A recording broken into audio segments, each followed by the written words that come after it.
la plainte conduite par le collectif, donc à la tête duquel se trouve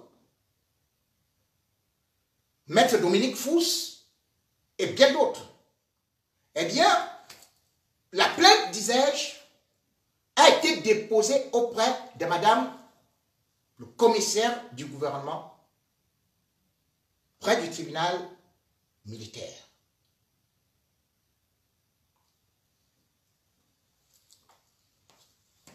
Cette plainte a été reçue. Et je peux vous dire que avant cette plainte, selon mes informations, contrairement à ce qu'on vous dit dans les réseaux sociaux, il y a 2 autres plaintes qui étaient déjà déposées dans le même tribunal militaire. Et pourquoi le tribunal militaire? Parce que M. Hervé Bokda a fait usage d'une arme à feu. Et lorsque un civil ou même un homme en tenue utilise une arme à feu, le tribunal militaire est compétent. Voilà pourquoi est-ce que Madame la commissaire du gouvernement a été saisie au regard de ces éléments. Et ces éléments peuvent d'ailleurs se justifier par certaines vidéos ou photos, où vous pouvez constater que même l'individu en question a un réseau ou entretient de bonnes relations avec des hommes en tenue. D'où par exemple cette scène incroyable du 2 janvier 2024, où il reçoit les honneurs, alors qu'il est civil, des hommes de la garde présidentielle, d'un élément de la garde présidentielle et un autre élément de la direction de la sécurité présidentielle. Et il est vrai que cet élément de la garde présidentielle avait été convoqué par Akwa Bondo, Raymond, qui dirige la garde présidentielle et a été reversé à l'armée de terre. Donc, c'est déjà un élément probant. Et puis, bien évidemment, aussi, l'autre sera aussi convoqué le 28, selon certaines indiscrétions. Les éléments que j'ai en ma possession sont d'une gravité extrême. Mais je ne voulais pas jouer le rôle du procureur de la République, ou plutôt de la commissaire du gouvernement ou des enquêteurs, d'autant plus que Hervé Bokda est derrière l'écran et est en train de me regarder avec ses avocats pour pouvoir prendre justement des dispositions pour sa défense. Avant même cette plainte, l'État du Cameroun, par le truchement de son procureur de la République, devait prendre les dispositions pour s'auto-saisir par rapport à cette actualité, à ces dénonciations.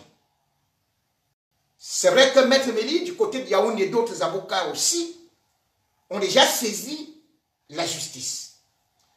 C'est donc une batterie de plaintes qui sont en train de se joindre à cette affaire.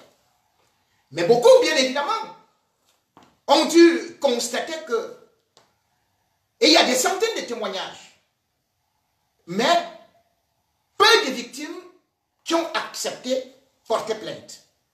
Et bien évidemment, certains ont utilisé cela comme étant un argument de cabale, comme étant peut-être aussi quelque chose qui n'existait pas, que c'était juste des témoignages bidons. En matière de droit, en matière de justice, effectivement, les témoignages anonymes ne peuvent pas être versés dans une pièce, ne peuvent pas être considérés comme une pièce à conviction. Et n'importe quel avocat de Hervé Bokda balaie cela d'un revers de la main, puisque même le juge ne peut pas considérer un témoignage anonyme. Mais le problème, c'est que justement aussi, derrière ces témoignages anonymes, c'est la peur. La peur de candidat, la peur d'avouer à sa famille, à ses amis, que peut-être on a contracté un VIH ou bien qu'on a été violé. La peur de la société, eux aussi, la peur de ne pas être protégé. Je voudrais donc d'abord rassurer à ces victimes qui sont encore cachées de se lever et de savoir que justement c'est la plainte qui les protège. Du moment où vous portez plainte, le procureur ou alors le commissaire du gouvernement devrait vous protéger. Les services publics doivent vous protéger. Et d'ailleurs, c'est ce que les avocats du collectif ont demandé pour pouvoir bénéficier de cette protection de leurs victimes. Vous pouvez être rassurés parce que l'affaire Camus Mim, on disait qu'il avait des longs bras et que rien ne pouvait se passer avec son complice. Mais c'est le même cabinet ou alors le même collectif qui avait réussi à faire qu'il soit condamné. Du moment où le collectif et des associations de défense des droits de l'homme et surtout des droits de la femme et de l'enfant et même de tous les mineurs se constituent, cela veut dire que immédiatement les pouvoirs publics doivent vous protéger parce que vous êtes déjà identifiés. Ils savent qu'ils doivent assurer votre sécurité. Mais par contre, si vous restez caché et que le bourreau ou ses complices savent que vous n'avez pas encore parlé, eh bien la loi de l'Omerta voudrait qu'on vous élimine immédiatement et comme ça les preuves sont effacées. En vous cachant donc, vous vous mettez en danger en dénonçant ou en allant porter plainte parce qu'en même temps, les avocats peuvent vous représenter à la barre. Vous pouvez faire des témoignages. Le juge peut vous identifier dans son cabinet. Vous pouvez faire votre témoignage et après, pour certains besoins, eh bien, vous ne vous présentez pas à la barre. Vous n'avez pas forcément besoin de dire que j'habite tel ou tel endroit. Comment pouvez-vous avoir le courage de parler de votre propre voix? Elle n'est même pas déformée. Et vous vous dites que vous êtes là-bas en sécurité. Mais on peut vous identifier par la voix. Si on vous a donc identifié par les cordes vocales, vous n'êtes pas caché. Parce que votre oncle, votre soeur, votre cousine, votre cousin reconnaît votre voix à travers les réseaux sociaux. Et peut-être votre cousin, votre oncle, votre frère, votre voisin est de ces réseaux. Immédiatement, on met donc justement le rouleau compresseur pour vous broyer. Or, vous avez fait un témoignage anonyme. Vous allez mourir dans l'anonymat. Personne ne saura ce qui vous est arrivé. Le témoignage, donc, devrait devenir, se transformer en plainte. Et non, tout simplement en fuite en avant. Ne fuyez pas votre destin. Ce n'est pas à la victime d'avoir peur. Ce n'est pas à la victime d'avoir honte. C'est au bourreau. Ne changez pas de rôle dans cette affaire. Ceux qui se sont constitués déjà, n'ont-ils pas peur? Pourquoi les avocats n'ont pas peur? Mais on peut aussi les tuer. Mais ces avocats ont décidé de vous prendre en charge gratuitement. Le Cameroun, le monde entier est devenu témoin. Et celui que vous craignez, c'est lui maintenant qui a peur de vous, puisqu'il ne sort plus. Qui vous dit qu'il n'est pas déjà sous surveillance? Et encore que je vous dis, dans les jours, heures qui viennent, beaucoup de choses iront très vite. Mais alors très vite. Je vous annonce déjà cela. Vous n'allez donc pas avoir peur de quelqu'un qui est déjà sous surveillance, de quelqu'un qui est déjà contrôlé, jusqu'aux communications. Qui vous dit qu'il n'est pas sur les coups? Vous imaginez qu'il va se lever et puis il va prendre encore son réseau de brigands, prendre son arme et se balader comme le shérif pour dire allez, sortez-moi tel de sa maison, boum, sortez-moi tel autre, allez, je vais tabasser. Vous avez pu constater que même les boîtes de nuit, ou les endroits où ils partaient souvent jouer au shérif, ont déjà sorti, ont commencé à sortir des communiqués qui ne veulent plus de lui. Alors, de quoi avez-vous peur?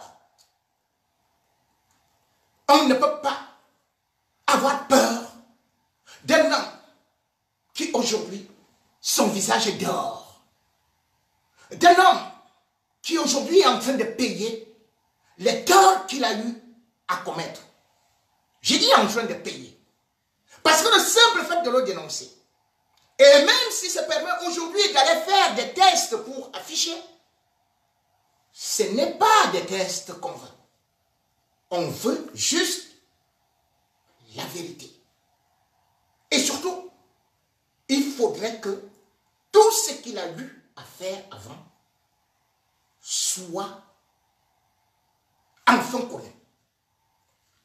Bien évidemment, dans le travail que nous devons faire et que nous faisons, nous avons aussi ce qu'on appelle les avocats du diable. Ils sont là pour vous dire que non, celui-là est très bon. Elde Bobia est très bon. On veut juste le salir. Ils vont multiplier les directs. Et même avant de venir faire le direct, ils vont les accuser. Rappelez-vous, ce sont les mêmes. Ce sont les mêmes qui étaient là, en train de dire, Martinez Zogo n'est pas mort. Ce sont les mêmes qui étaient là pour défendre Zomlo des Zomlo. Ils continuent à le défendre jusqu'à ce jour, malgré un journaliste qui a été assassiné. Ils étaient les premiers à danser que le Zomlo des Zomlo est en train d'être libéré avec Eko Eko.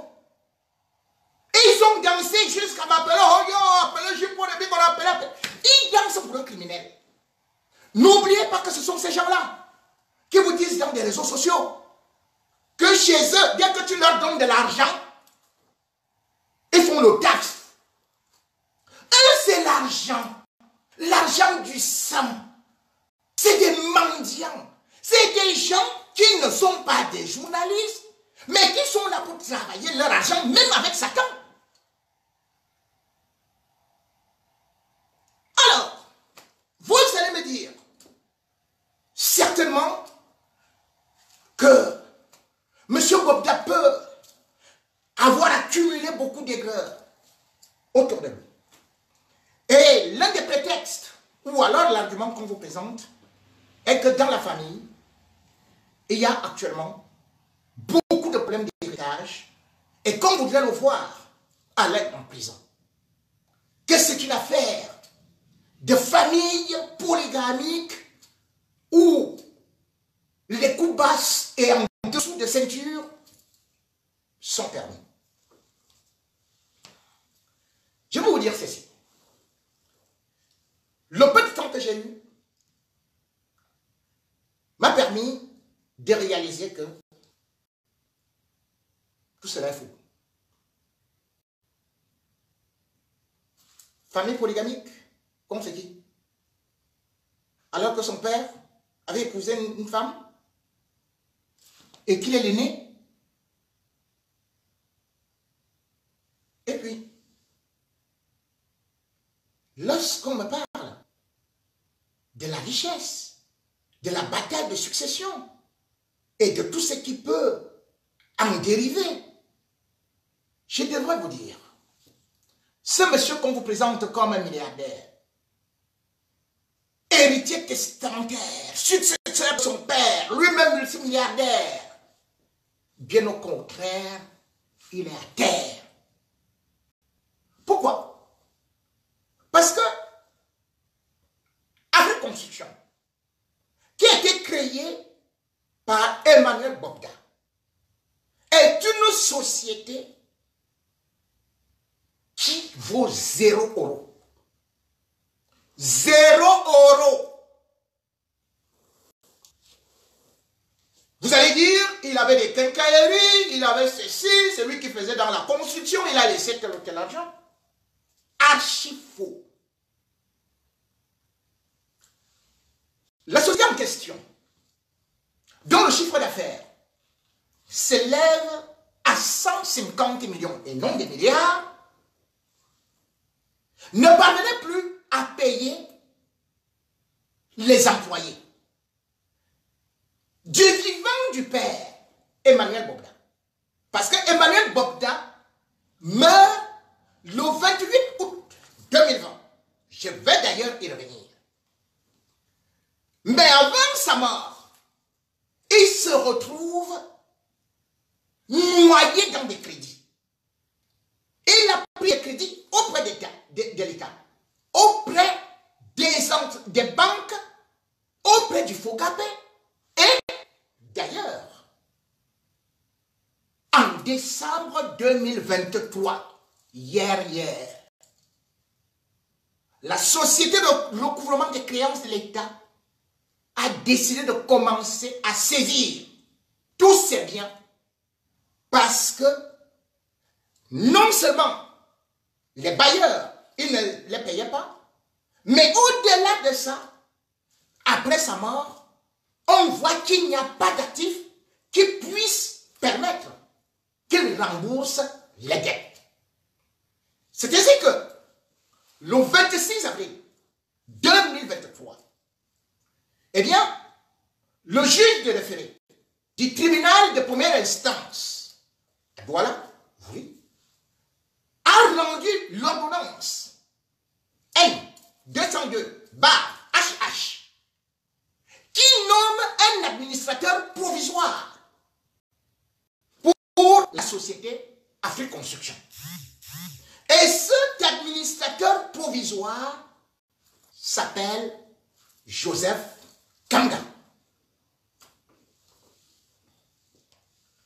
Et c'est depuis le 6 septembre 2023 que cet administrateur provisoire a un mandat de 6 mois pour gérer cette société, voir les actifs et les passifs. C'est-à-dire c'est lui le gestionnaire et non un membre de la famille. Personne n'a le droit. Il a les pouvoirs étendus. Personne ne lui dit rien. C'est une décision de justice.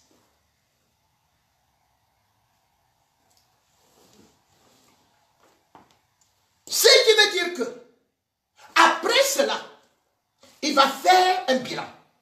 Et ce bilan qui va voir si les actifs de la société peuvent combler les passifs. Or, lorsqu'on voit ce qui se passe là-bas, même du vivant d'Emmanuel Bokda, cela veut dire qu'il va arriver à 2 choses. La liquidation. La société sera liquidée en vertu de l'article 25 du Code de l'OHADA. C'est comme ça. Il n'y a donc pas un héritage que les gens là se disputent. Parce que tout ça, tous les biens d'Emmanuel Bokda appartiennent actuellement à l'État du Cameroun. C'est la SFC qui les a saisis. Et maintenant, la seule société qui est là, il y a un administrateur provisoire. En mourant, Emmanuel Bokda, le père d'Hervé Bokda, lui-même s'était endetté terriblement et avait aussi détruit l'argent de l'État. En 2010, avec le ministre des Mines et de l'Énergie, il avait prétexté et fait des annonces à grande pompe qu'il devait produire le ciment au Cameroun et particulièrement à Douala. L'usine devait voir le jour, au plus tard, en décembre 2012. C'était pour venir rivaliser, concurrencer Simencam, aussi à Douala, qui produisait 2 500 000, et aussi Dangote, qui produisait 1500 tonnes. Il a écrit, ils ont monté un faux dossier, et on a remis cela au ministre qui a coté ça. L'État, croyant que le Cameroun qui a besoin de 8 millions de tonnes à cette époque-là, avait besoin de 8 millions de tonnes par an, on s'est dit, on lui donne cet argent pour qu'il nous produise ça, ce sera consommé camerounais et tout ça. Il a pris cet argent pour aller distribuer, recruter les femmes. Il a tout bouffé. La société n'a jamais eu lieu. Alors qu'il disait qu'il sera le premier Camerounais à produire du ciment sur place. Bien au contraire, il s'est contenté à importer le ciment en allant encore chercher de l'argent dans les banques, qu'il a beaucoup ruiné. Le Fogapé, il a ruiné. Oui. Et il est même allé jusqu'à l'ONADEF, il a ruiné, il a pris des crédits là-bas. Bref, ceux qui veulent donc nous faire croire que le super Hervé Bobda, il est très riche et que c'est pour cela qu'on le déteste, c'est pour ça qu'on veut lui faire la peau, qu'ils enlèvent ce côté-là. Parce que la famille Bobda n'a plus rien. La famille Bobda récolte ce qu'elle a semé. La malhonnêteté, les agressions sexuelles, les violences, les détournements et aussi les assassinats à travers les affaires mystiques telles que le Famla, je me crois. Le résultat est là. L'enfant du serpent, c'est le serpent. Emmanuel Bobda était un serpent. Il a mis au monde un cobra noir.